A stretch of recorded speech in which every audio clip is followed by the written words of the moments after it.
This game is heating up, folks. Frank squares up like a butcher block on defense. Audie with the fadeaway.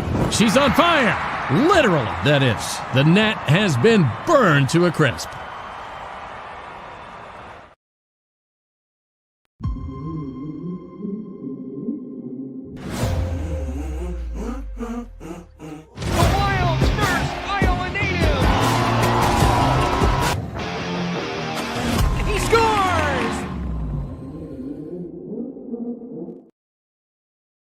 We're back and stronger than ever. TPI Composites is bringing jobs back to Iowa, building the future of clean energy with the power of wind. Wind powers the world, and here in Iowa, it powers growth, jobs, innovation, and opportunity for generations to come. When we build here, we fuel something bigger, a cleaner future, a stronger workforce, a legacy that will last. TPI Composites. We're back, Iowa, powering the world.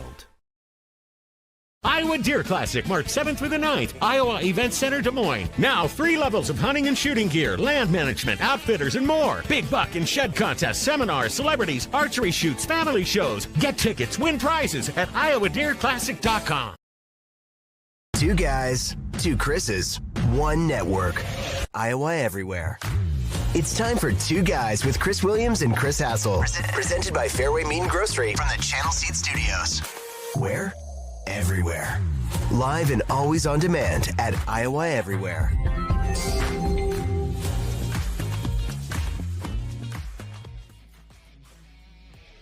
Welcome to the program. It is Monday, the 3rd of March. The madness has begun. My name is Chris Williams. I'm joined as always by Chris Hassel in sunny Florida. We are presented by Fareway Meat and Grocery and the Channel Seed Studios. How are you, Chris? You sound better than you did on Williams and Bloom last night. Oh, I was just trying to get a voice to even. Is that from you screaming at the boxing match? Yeah. I mean, something about fights. I turn into a different person. Even when I'm like getting a big UFC fight in my basement, like I start pacing. And now Game Day Men's Health has me on all this testosterone. Yeah. That it doesn't help.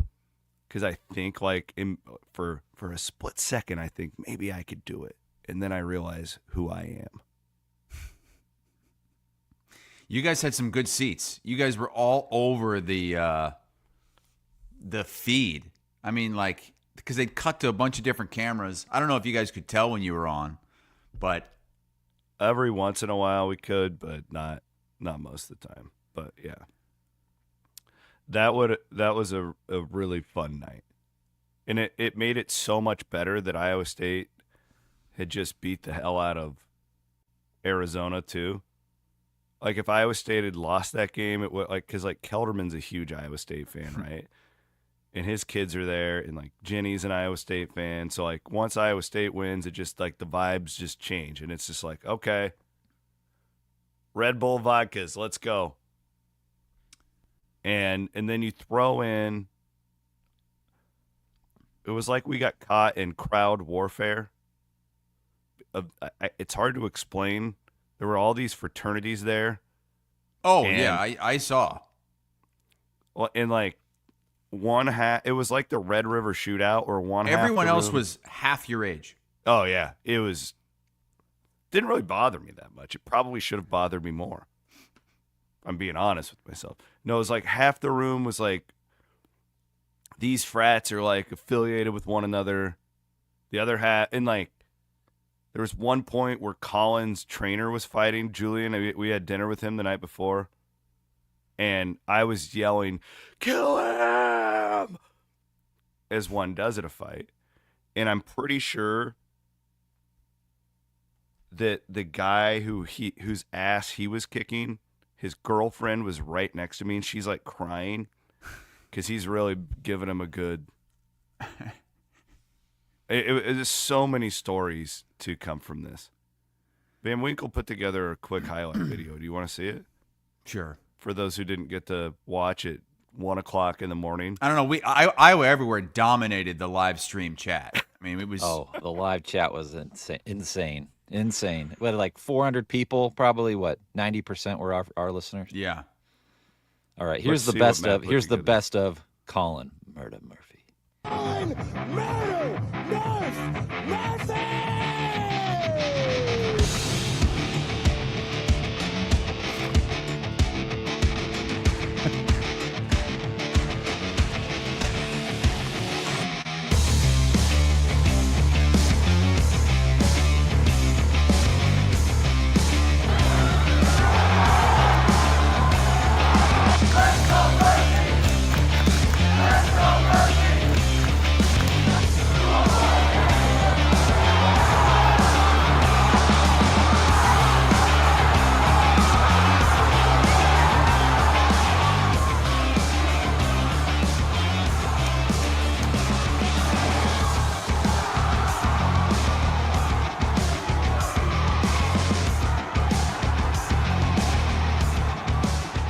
Only one person can be crowned Fight Night University champion. And your winner by unanimous decision, Colin Murphy! Let's do it, baby. Let's party all night. Let's party all night! And thank you, Phoenix, Arizona! Fight Night University! What do you have to say for yourself? Well, it didn't end there. I mean, Matt, you got to pull up what Colin said yesterday. Because you were a hot topic down Well, there. a lot of people want me to eat crow because I was calling for Colin to back out and thought he was going to get his ass kicked and all that. That's not going to happen because it's clear that, one, I was totally misled by Keith Murphy about his opponent. Completely misled. Keith made it seem like this guy was 5 inches taller, 30 pounds heavier. It wasn't the case. And then, after the fight, Colin basically says he won because of me, not in spite of me. Oh, I just want to start with saying thank you to everyone in Iowa for all the support, all the love shown online. I really appreciate it. I saw it all. And Chris Hassel, I read everything you said. You made over 100 enemies here, if not more than that. Couldn't have won this without your hatred. You fueled the fire, and I thank you for that. See? I looked up to you, and when you moved to Connecticut, I think I cried. But now looking back, I'm glad ESPN fired you. See? I mean, he should basically give that belt to me because I fueled so this is like when Iowa his State training. fans weren't showing up to your level of football games, and you Yes, you exactly. took credit for them. What? No, selling it out was, the stadium. I was the reason why that stadium was full and they didn't have a letdown. I was the reason Colin got into training and refused to ejaculate, and Which paid off, by the way. You could tell his opponent probably was ejaculating 2-3 times a day. Keith tried to make it sound like this guy was just he kept calling him the Black Drago. Like, come on. They're basically the same size. Well, I knew we had a good chance when I walked into that weigh-in. And this guy, I think I texted you this. This guy was wearing like a baggy jean jacket. If you've been training for 6 months, you're not wearing a baggy jean jacket to your weigh-in. And as soon as I saw the weigh-in video, I knew Colin was going to win. I put Colin as like a minus 200, minus 250 favorite. And I wanted to bet on Colin. Like, I was looking for anybody to bet on Colin. Yeah. To Colin's bet against easy. Colin. Colin I had couldn't that find guy anybody. sideways twice, at least twice. Oh, yeah. That he was wasn't even stumbling. close. My That wasn't Those favorite rounds would have been 3 minutes. He would have knocked him out in the first round. That dude was a tomato can. How was that the main event? How did they decide to put that other guy as the main event? It was a hell of a show. It was a hell of a time. My favorite part was after Colin won, they did. Our boy Wiseman did the interview with Colin, and we just have to listen to see what he said. He gave some shout-outs. Tell me all about it, Colin. It was great. Shout out Lambda. Shout out Bryce out there in Cali. Shout out all y'all people out there. Shout out Stewie. Hell of a fight, hell of a fighter. It was a great time. Fuck yeah, let's do it, baby. Hey, let's party all night. You heard it here first, ladies and gentlemen. Let's party all night. And thank you, Phoenix, Arizona. Fight Night University. Thank you, Celebrity Theater. USA I wish that Boxing. Box out and good fucking night.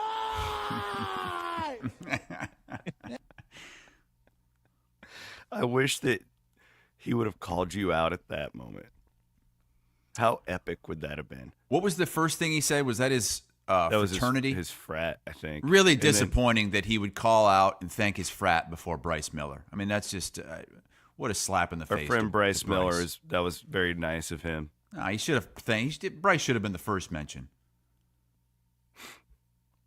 Oh, fun night. Honestly, I had a lot of fun watching all those fights. The only thing that was missing was the ability to place wagers on the fights. Yeah. We were talking about this. That has to be almost impossible to do, though, because it's like you give any of these college kids $500 and they'll throw it. You know what I mean? Yeah. Like that's I just what a lot don't of know these how sports anybody books are would, built on. I don't know how anybody would be able to pull that off. What do you mean? I don't think that like anybody could put like real lines up because of how loose the competition is. Oh, okay. I mean, you should have seen some of these undercard fights, Chris. Well, I did. I watched it, and the guy was like, I only had 14 hours to prepare for this fight.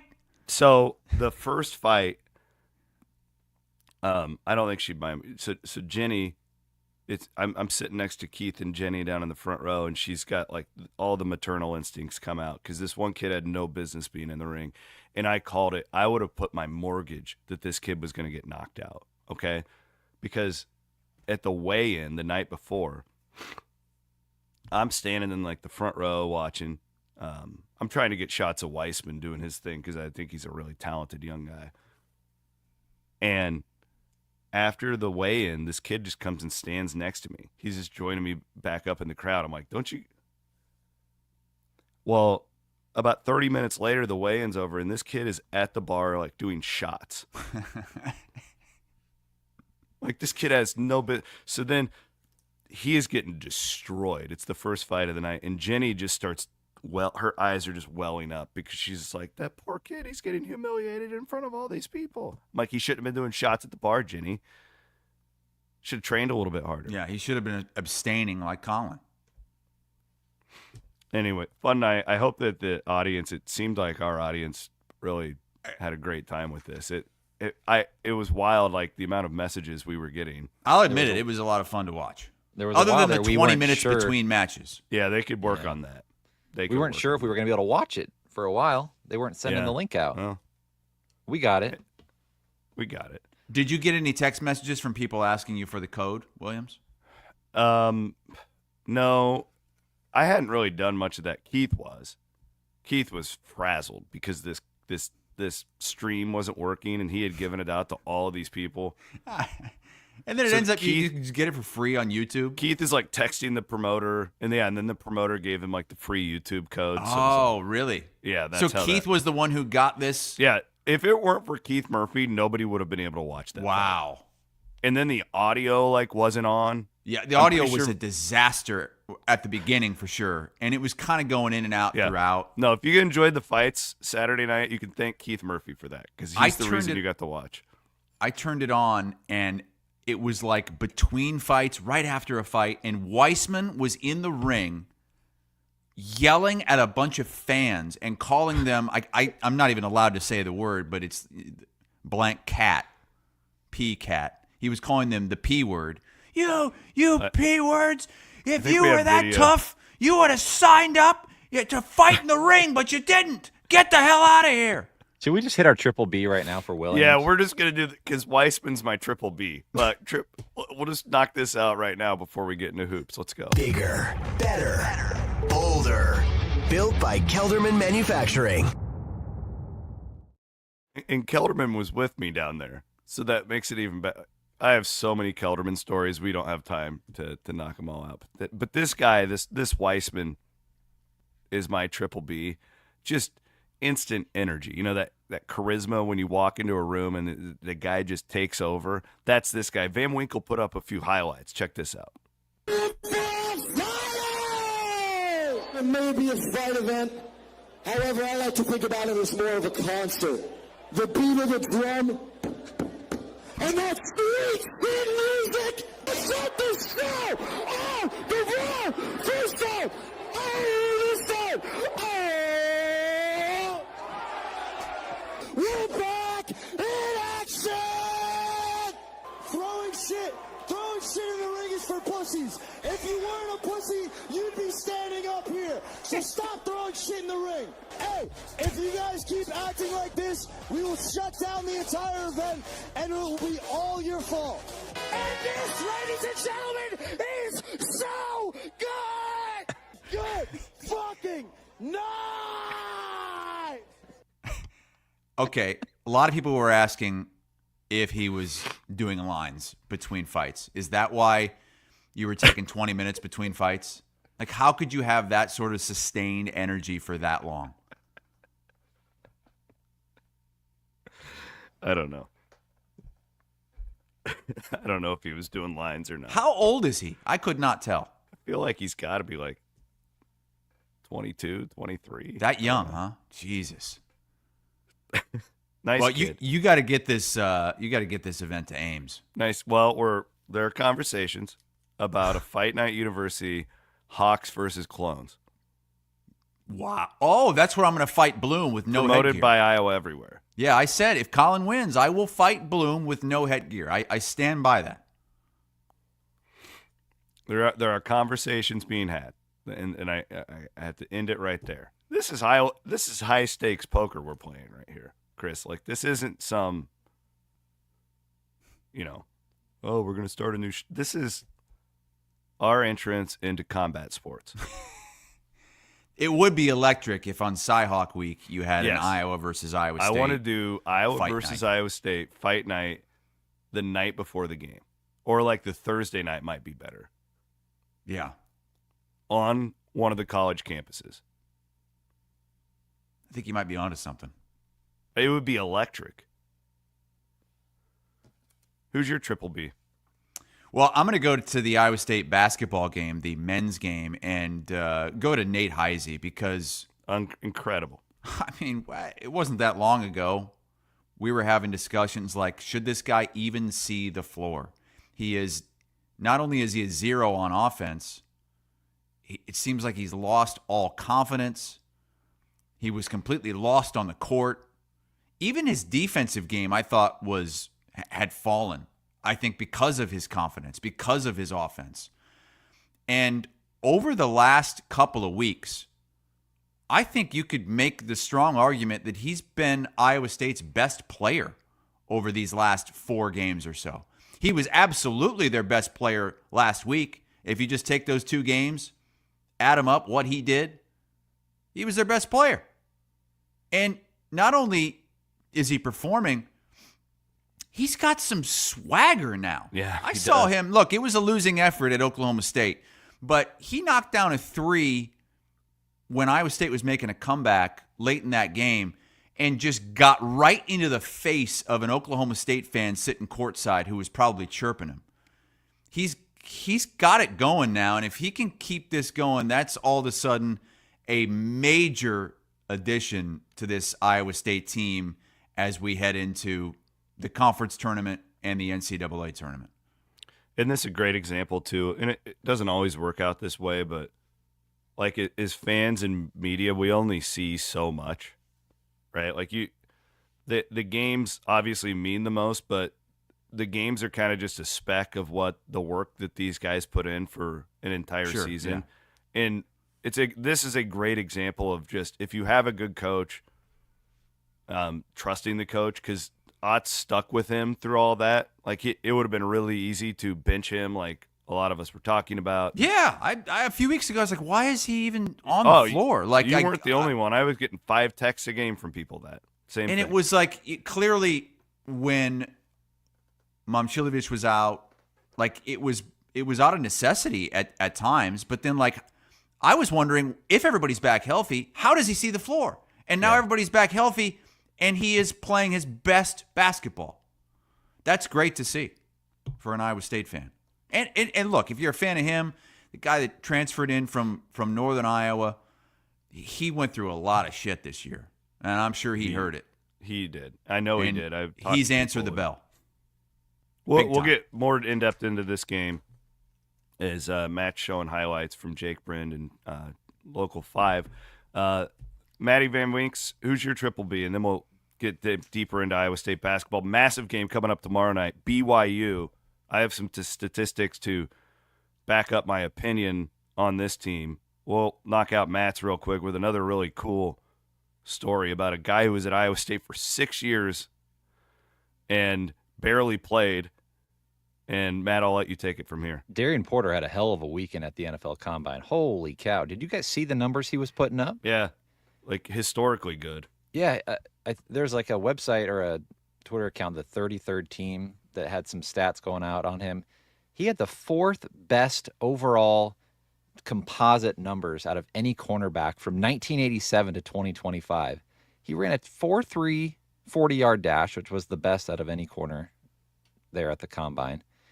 Dude's putting up crazy numbers on his broad, his vertical, didn't bench, but this is a cool story. Like he started as a wide receiver at Iowa State, Williams? Yeah, he started as a wide receiver. They moved him to corner. It just was a special teams guy. Just a ball hawk. Like he had 5 blocked punts in his career at Iowa State on special teams. Redshirt year, COVID year. So he was a 6-year guy before he finally started to start during his 6th season. And now he's going to be a top 3-round draft pick. An Iowa kid, too, out of Bettendorf, right? It's a neat story. Really cool story. That's great. I love that. And I saw that all over social this week, how Iowa State players were killing it at the Combine. Look, I think I don't love the Combine. I think it's overrated. I think that it's getting even worse because these star players aren't testing, aren't doing anything. Would agree. But man, for somebody that has to make a name for themselves, yes, it's still a big moment. And now all of a sudden you are on the minds of a lot of these NFL scouts because you tested out of the water. And even as good as we know Higgins and Knoll are, they're still having to kind of prove themselves in a way. I mean, those guys are going to be, like Williams said, top probably 3rd, 4th round picks. But the way Knoll is performing, even like at the Senior Bowl, what we saw to him and the numbers he's putting up at the Combine, I mean, he's just improving his stock in every way possible that he's doing now. So cool to see that. Pretty cool. We'll get into basketball now. Real quick, want to promote on Saturday, March the 15th. So that's a week from Saturday. Big 12 championship and just a college basketball party in general, but it'll be during the Big 12 championship game. Iowa Everywhere will be teaming up with our friends at Circus Sports Iowa. They're back, baby. Circus Sports Iowa. You can hang out with Van Winkle, Sipker, Murph, and more folks from the Iowa Everywhere team. I love how you led with Van Winkle and Sipker before you mentioned Keith Murphy. I'm just going off of the script that John gave me, but yeah. You can hang out with Van Winkle, Aiden Wyatt, Scott Sipker, his dog. Can we get Colin back? It's probably spring break, right? Can we get Colin back with the belt? Colin would be a pretty big star if he showed back up after that performance. Well, hopefully Iowa State's playing in that game, but even if not, you can come and hang. Maybe I'll even be able to be back if Iowa State is lost by then. But even if you're an Iowa fan, just come and drink with our crew, have a few beers. And so when Circa does these things, I've been to a bunch of them, they always – and they have, like, good hoodies too. They always have merch that they're giving out. It's not like the Gildan, like it's like, paper towel. Like, no, they have good merch. I have a ton of Circa merch that I wear all the time. So again, that starts at 6 at Wellman's Pub and Rooftop in West Glen on Saturday, March 15th. So that's championship day for a lot of those conference tournaments. The Valley starts up this week. We'll get to that. But we will lead in with Iowa State has BYU now. And this team, I don't know, Chris, real quick, do you have any more reaction to that game Saturday night? Because I felt like that's as good as Iowa State has looked. Yeah, no. The well only thing over is, a month. let's you got to bottle that up. Yeah. And put some games together, because that's the one thing that Iowa State has been missing these last couple of months is consistency. You've got to show that you can be consistent, that you can go on a run in the NCAA tournament, because that's what it's all going to come down to. And this next game now is going to be, it might be for a 2 seed in the NCAA tournament and the double bye in the Big 12 tournament. It's definitely for the double bye. I think you can say that. Like, if Iowa State wins this game, it doesn't really matter what they do against Kansas State, because you would have the tiebreaker over BYU. Listen to this. So, do you ever go onto the Bar Torvik website? I don't use it a lot, but man, when I talk to Matt Norlander and those guys, they reference it all the time. So it's a lot like KenPom, which is more mainstream, but it's got more fun tools that you can play with. So my favorite thing to do is you can go through and you can say, okay, from this date to this date, what would the rankings be? Well, if you go back to, listen to this, okay? February 1st until now, BYU is ranked the 12th best team in the country. Iowa State would be 24th. In the last 3 weeks, BYU is the second-ranked team in the country behind Duke. So the reason I'm saying this is I thought last week that BYU would be a tougher win than Arizona. The Arizona game, 8 o'clock tip on a Saturday. Niang and Halliburton are there. It felt like one of those games where, man, there's no way Iowa State loses this. Also, you had the revenge factor of the first game at Arizona, and you were just coming off getting your ass kicked by a bad team. BYU just won in Tucson like a week ago. Okay, they are better than Arizona. Like there's no doubt in my mind that this BYU team is better than Arizona. They're on a 6-game winning streak. They've won 10 of 12. This is a tough game on a Tuesday night. But as you pointed out, there's no hiding the importance, right? Iowa State should be up. This crowd should be on fire. But this is a scary game because I think it's less about Iowa State for me and more BYU's really good. They can beat anybody in the country right now. This is what Kansas State, when they came in and punked Iowa State by 17, right? We saw them going on an upswing. BYU is beyond that at this point. If you look at some of their wins, they are a Final Four contender if they get the right type of a draw in the NCAA tournament. I truly believe that. So this is massive, must-see TV on your Tuesday night. BYU's been destroying teams. I mean, they just beat West Virginia by 21. They won at Arizona State by 10. They beat Kansas by 30-some. Beat Kansas State by 15. You're right. They're a hot team, and dealt with different coaching staff and everything last year, but the BYU team can be real feisty. And you look at how they started the year in Quad 1 games. They were 0-7, and now they've won 4 straight Quad 1 games. So I agree. I think this is going to be a much tougher match for Iowa State than the Arizona game. And then they got to go to Kansas State on Saturday before heading to Kansas City. Real quick on Iowa State, I did pull this up just for reference. The Final Four odds is Iowa State still has the 7th best in the country at plus 370. So if you want Iowa State to go to the Final Four, plus 370 is what you would have to bet right now. It really hasn't moved. It didn't move after the Oklahoma State game. It's just funny like how we're all guilty of it. We watch these games so closely on a day-to-day basis, and we will react heavily to one win or one loss. It didn't move. Their Final Four odds didn't move after that loss to Oklahoma State. So I think they're really counting on Iowa State being healthy and playing together. But I completely agree with you because I think part of their turnover problem is that they've just had so many different rotations with roles changing on a night-to-night basis. And they got to get that cleaned up as they keep working towards hitting a peak in March. March is Kaburski season. Do you know that? Oh yeah, grass starts growing again. It's starting to pop up. You can see a little green. We are pushing weed control.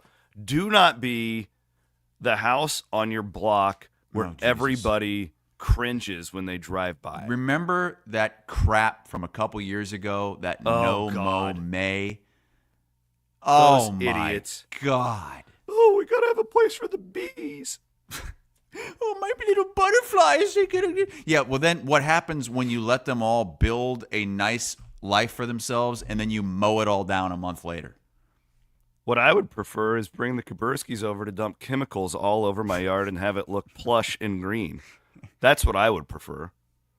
Let them do your chemicals. Fertilization, weed control, the dadgum Kaburskis. They serve Des Moines, Ames, Ankeny, Altoona, Bondurant, all over the place. KaburskiBrothers.com. We'll touch on Iowa just for a minute, and then I want to get into the Valley. We do have odds for the Valley tournament. Tough loss for Northern Iowa against Bradley. Doesn't really do much on the big scheme of things. But, so Iowa loses at Northwestern. I mean, they're all but out for the Big Ten tournament, right? Like, well, they'd have to pull an upset here in this last week of the season. They've got right now. If it ended right now, Iowa would be out. They would be the 16th team in the conference, and 16, 17, 18 don't make the tournament because they're tied with USC for 15th, but USC has the tiebreaker over Iowa because they beat Iowa this season. So Iowa, they're going to have to beat either Michigan State at home on Thursday or win at Nebraska on, I believe it's Sunday. And then have, USC would have to, I guess, lose out as well. They've got Washington at home, a game that they'll be favored in that game. And then at UCLA, I would put Iowa making the Big Ten tournament at 20% right now. Okay. If that, because again, it's going to take an upset, and USC would have to, or one of these other teams would have to totally, lose both games, and then Iowa win a tiebreaker. It gets complicated. But USC is the main one here. They would have to lose at home to Washington and at UCLA, and have Iowa pull an upset. I don't see that happening. I think this is going to be it. I think that this Michigan State game at Carver, that should be Fran McCaffrey's last home game on Thursday. And then his last game should be Sunday against Fred Hoiberg and Nebraska. Well, they had a bad loss on Saturday. They did. Yeah, he was pretty feisty in the postgame too. Oh, was he? I missed that. Yeah, he dropped a curse word. What did he say? Gosh darn it. No, I think he said shit. Wow, Fred said shit? I think he did. I don't know if Van Winks, if you can dig that up. So it's senior night, Fran's last game. Is this going to bring anybody else over the bridge? We don't know it's Fran's last game. I know. We'll get sued, Matt. I'm just assuming, reading the tea leaves. At this point, I would be absolutely stunned and appalled if Fran McCaffrey was back next season.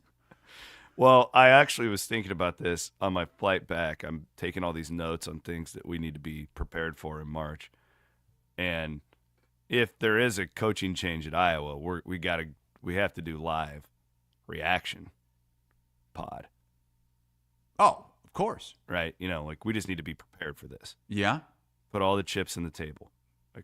It's a huge story because you think about it, they just don't change coaches at Iowa. The last time Iowa changed coaches, I was working in Des Moines and I went to Iowa City to cover it for WHO. That's how long ago it was. 2010. It was when Fred Hoiberg was hired. Think about that. Is that the same year? They got hired the same year. Wow. 15 years ago. Yeah. Fred's had 6 jobs since then. Fred had a year off, I think. He's had 2 heart surgeries. Honestly, it's crazy to think about how long he's been here. It's a massive story. Well, you think about the 2 big programs for Iowa, men's basketball and football. It's unbelievable. And the lack of of coaching turnover. Wild. I mean, the hell was I in? Was I in middle school when Kirk Ferentz was hired? It really is impressive that, don't take this the wrong way, that Iowa football still sells tickets the way that it does, because there's just that natural like plateau thing. And we see it when I watch Instant Iowa, or like where the fans, it's like 10-2. Yeah, but we know what we're going to, right? But they still like keep doing that. Like where Fran kind of hit his deal, and like everybody's just like, because people just get so, fans are just so, what's the one quote Eric Heff told me? I forget. I think this was a Larry Eustachy line. Like, it's the one thing every fan wants, and that's more. Like, right? Yeah. Like, you know? Yeah. The fact that Iowa football still sells tickets at the pace that it does with the shitty offense thing, right? Like, is really impressive. We'll keep an eye on it. And I still think if you're an Iowa fan, like, not going to the Big Ten tournament would benefit you. So we'll see. Yeah, I think it just ripped the Band-Aid off. Get a quicker start. Makes it easier to kind of explain. Not that it would be that hard to explain, even if they do make it, that this needs to happen. But I think it's going to. I still think he deserves one more year. Fran is. I've heard that from a lot of Iowa State fans. Represented the entire state very well during his time at Iowa. He's gone to, 7 tournaments. I think you give him one more year to see what he can do. Just Cyclone Helmet Card agrees. He says, personally, I'd like to see McCaffrey film Building a Championship Defense Part 2. Part 1 has been a hotcake seller. Let's go to the Valley real quick. Thank our friends at TPI Composites. They are hiring several positions. TPI. Including production associates, HR, maintenance, accounting, quality management, and more. Wind powers the world, baby. Here in Iowa, wind is powering job growth. It does power the world, and that's why when these idiots don't mow their lawn, the pollen spreads because of the wind, and then you get dandelions in your yard. Oh, Jesus. The Kaburskis come over and they nuke them. We need to get the entire metro area covered in Kabursky chemicals. Yes. Because wind powers the world, and that shit spreads. Go to TPIcomposites.com and click on career opportunities. Valley tournament starts this week. Did you watch the Drake game yesterday?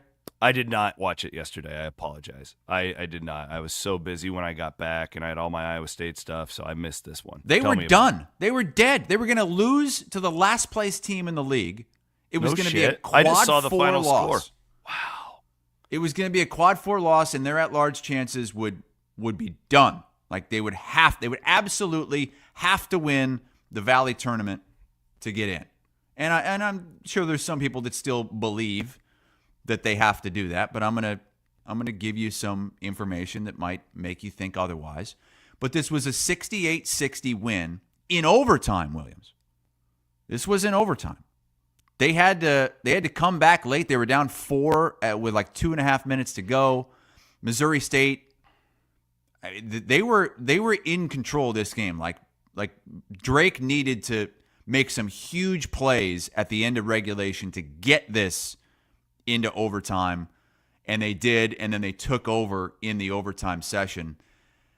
But now you start looking at their resume as the number 1 seed going into the Valley tournament. They're 26-3. The net's not great, 59, but they are 5-0 in quad 1 and 2 games.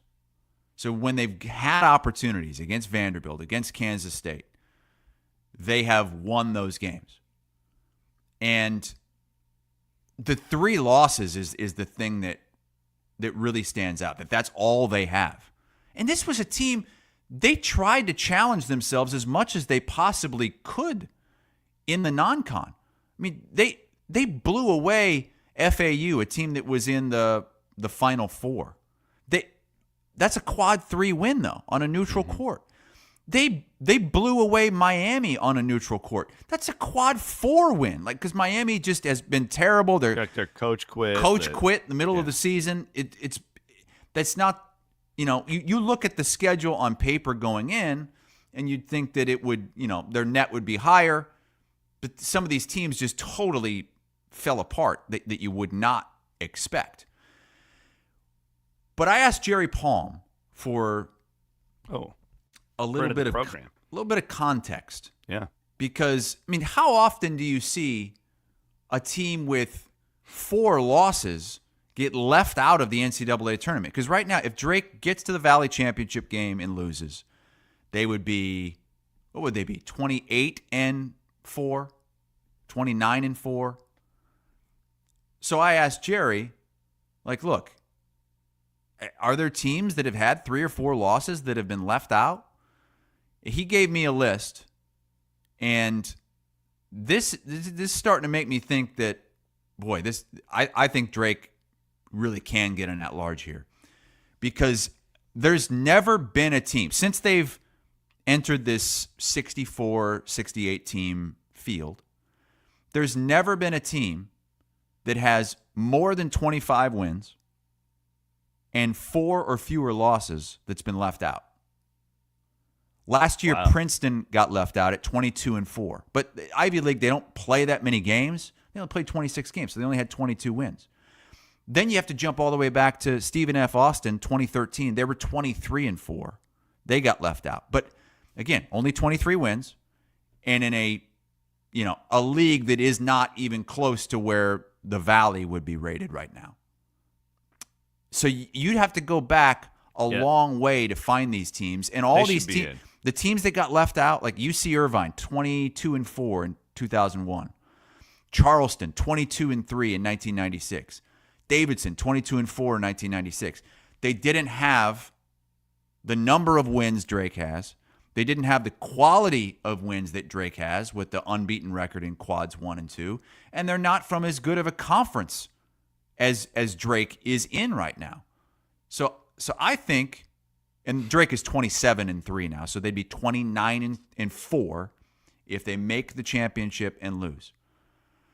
I think if you're just respectable in the Valley tournament and you don't suffer like a horrible defeat or a blowout defeat, I think there's a really good chance, history tells us, a really good chance that they still get an at-large bid. So you can't rely on it, but I think it's more of a possibility than some believe. So if you're right, then the Valley may actually be better off for Bradley or you and I to beat Drake in the championship game, because they would get 2 units and it would be a financial boost for everybody.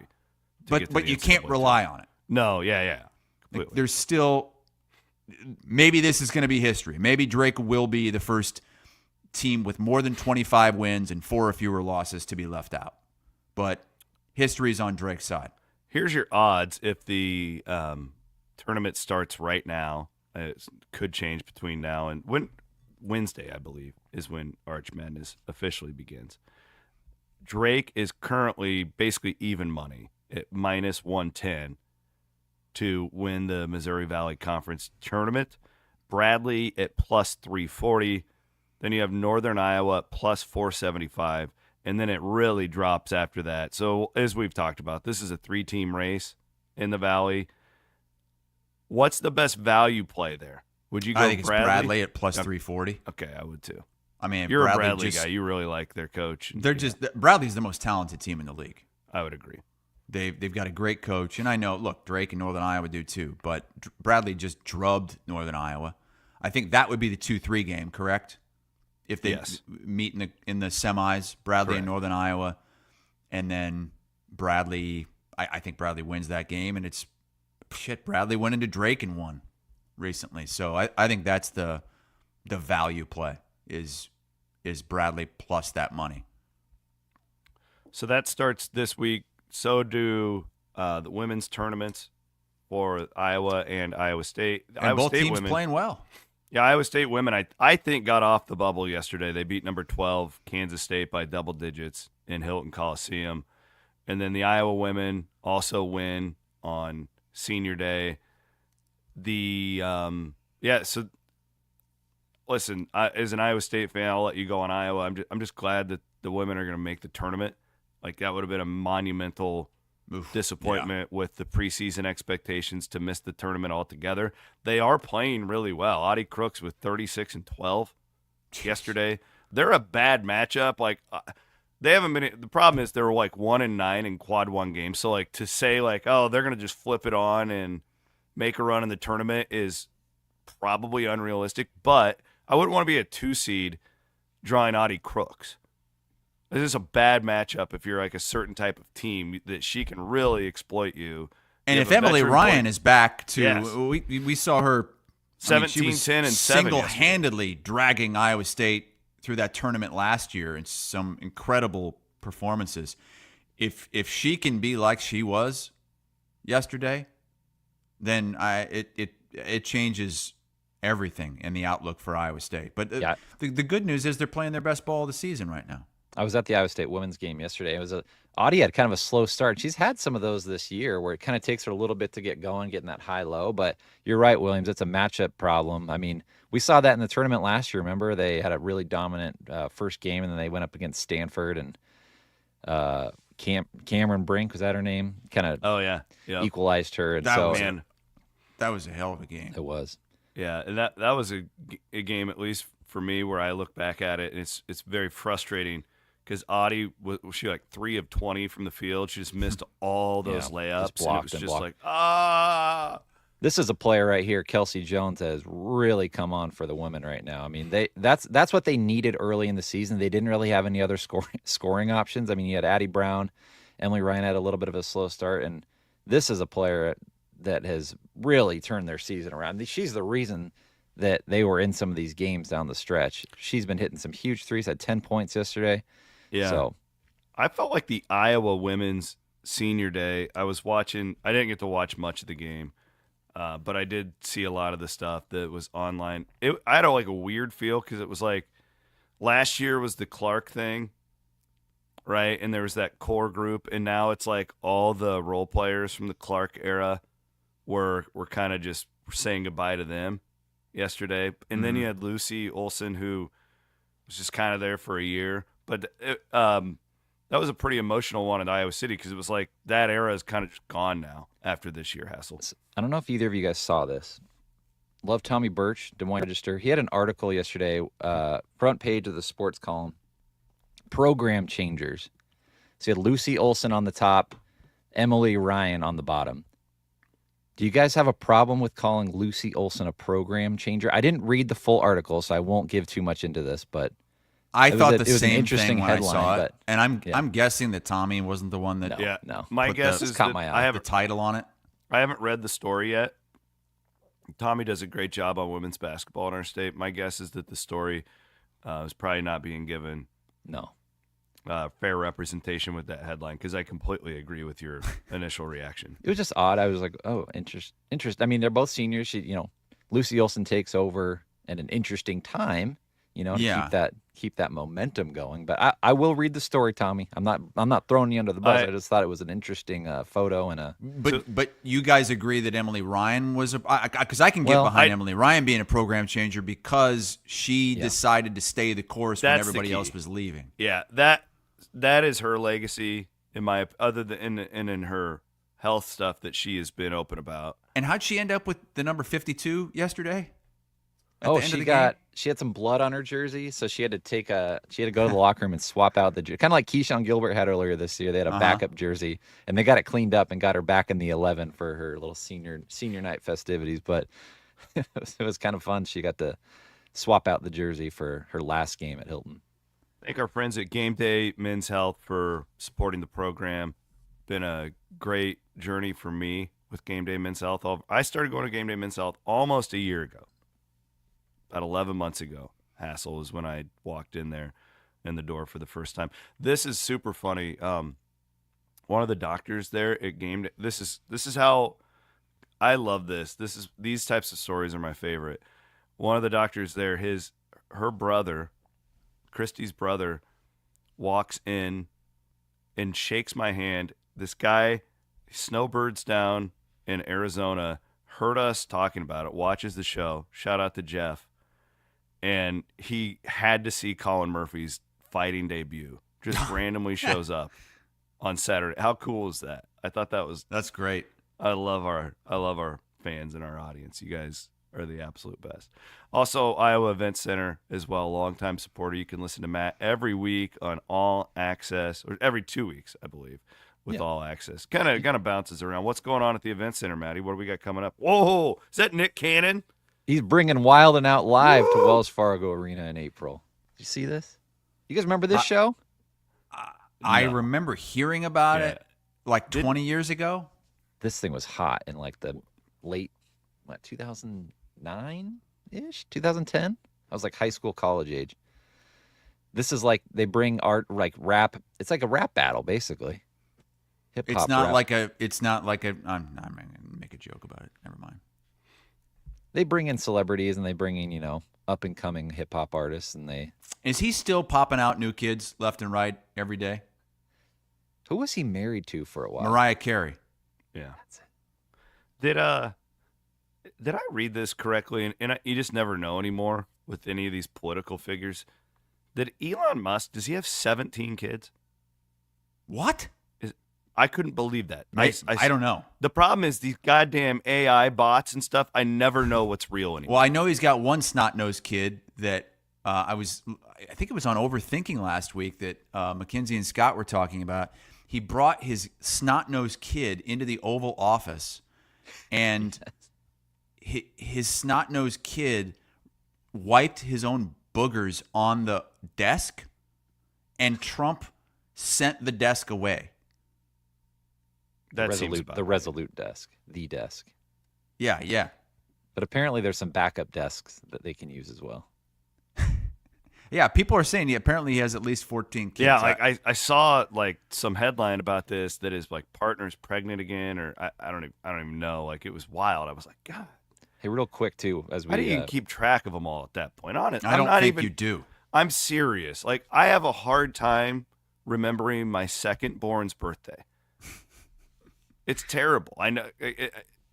I can't. Like, I have so much to keep track. How could you keep track of all the names of your 17 children or whatever it is? Real quick, as we wrap up the Iowa Event Center, we're gonna have a special guest on today, a Paralympian gold medalist from Iowa. Oh wow, Matt Stutzman. Nice. If you guys saw that, I didn't see that, but that's cool. He's archery. He shoots. I was gonna say, is he the one that shoots the arrows with his feet? Yes. Oh my God. Yeah, I've seen that guy. That's amazing. So he'll be at the Iowa Deer Classic. So we're gonna get a little exclusive with him. Is he just gonna blow the shit out of deer with his feet at the Iowa Deer Classic? Oh my God! Speaking of deer, I have the funniest story. Hold on, I gotta give you a prop. I get to Arizona. On Friday, and Keith and Jenny, they love like taking us around to their like favorite places and these patio bars, and so we get there, we get to this first stop. I have my first beer, and there's this Native American fellow who appeared to have been drinking for about 10 hours. Well, he just comes up to me and Kelderman and starts chatting, and he's like, "Where are you guys from?" And he's super drunk. Okay. And I'm like, "Iowa." And he's just like, "Well, yeah, what are y'all hunting in Iowa?" And I said, "Deer." "Oh, bullshit. Everybody hunts deer. There's deer everywhere." And he starts like disparaging Iowa's deer. What? And then Kelderman, because Kelderman pulls out his phone and he's got dead deer all over his phone. Jesus. He's like, "Look at this one. I killed that one. I killed that one. I killed that one. Killed that one with an assault rifle." So these guys are like fighting about their deer. Well, he starts telling me about his tribe. And I'm like, I'm passionate about Native American culture. I know a lot about this stuff. I've read about it. I gave him my power ratings of great Native American chiefs. And I told him about my passion for Crazy Horse. And this drunk Native American named Keith, swear to God, his name was Keith? His name was Keith. He bought me this book and sent it to my house. What does that say? Black Elk Speaks? Black Elk Speaks. He's like, you got to read this book. You got to read it. You got to read it. You're going to love it if you love Crazy Horse. You got to read this. Wow. He got you made onto a pen Amazon. pal. Yeah, he got onto Amazon and sent it to my house. Right here. It was on my doorstep when I showed up yesterday. That's incredible. Our listeners Fantastic guy. are awesome. Speaking of our listeners sending us things, I got a package in the mail this weekend. It's meat box? Wasn't a meat box. The hell is that? They were 3D printed busts of your heads. Busts? Wait, that looks like me and Michael Jordan. Dave Schmidt, our loyal listener Dave, messaged me that he had something to send. And I opened the box up, and it's 3D printed busts of your head. Wait, why did he send them to you? Well, Van Winks. I think it'd be a great. So we need to get a shelf behind you, Matt. Oh my god! And you could put that up. Why are they yellow? There's Hassel. Well, okay, I mean, I can see that. That looks like me. that kind of looks like you with the popcorn ad. Remember that thing? Yeah. This looks pretty close. It's and then Williams here. Fusilli Jerry. This Look at one's Williams. needs a little work. Uh, You got a protruding tooth there. I look like Seth Greenberg. Yes, you do. Yeah, you do.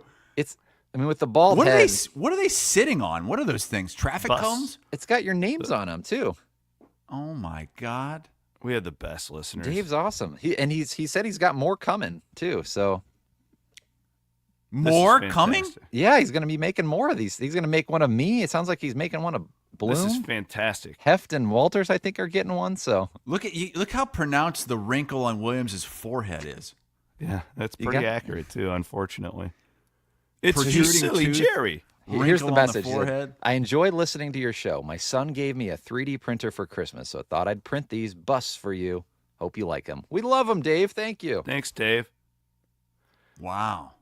Can we also acknowledge the gentleman that sent us $4.99 earlier in the chat? I had missed this.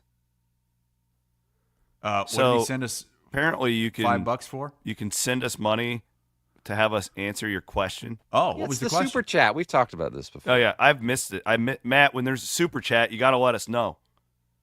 I don't want to be disrespectful to Wait. not your average dirt guy. Oh, not your average dirt guy. He's been sending us money for quite a while. God bless you. Williams is getting rich off not your average dirt guy.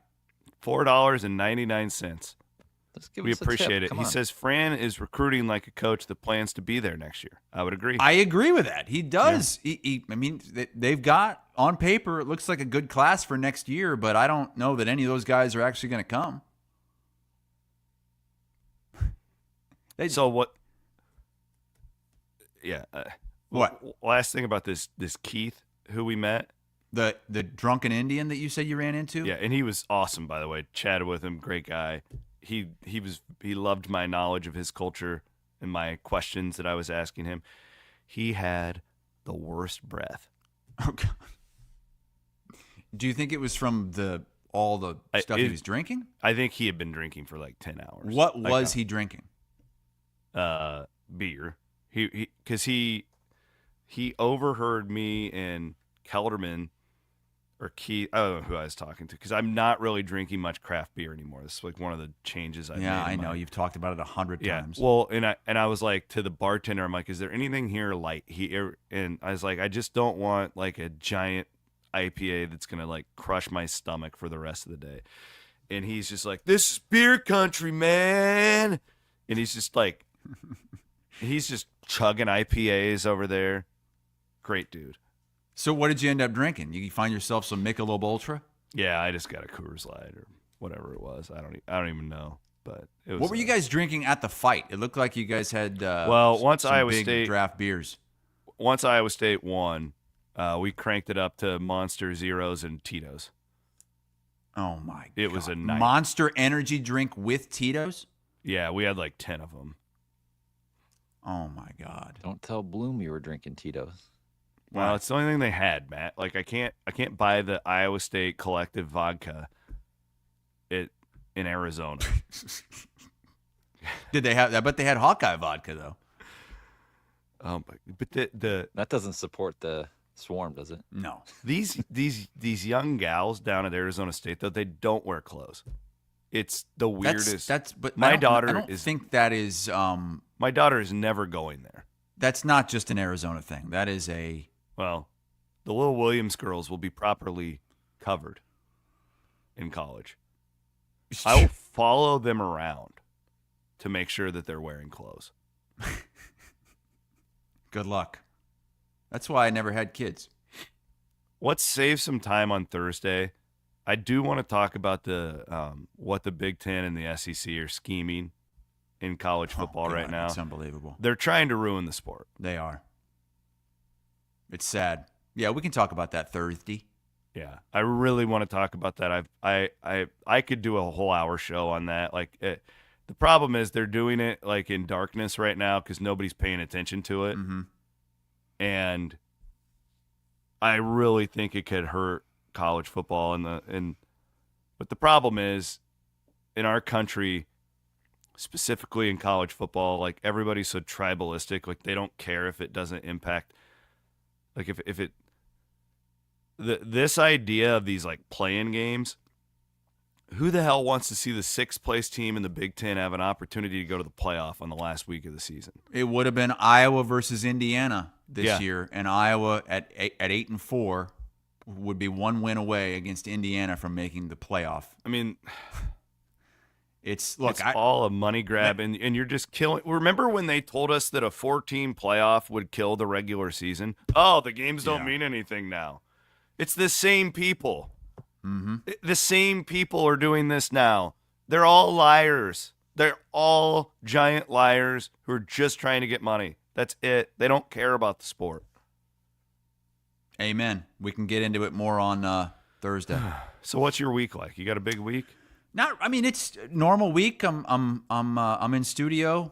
Got shows Monday through Thursday. Got a haircut on Friday.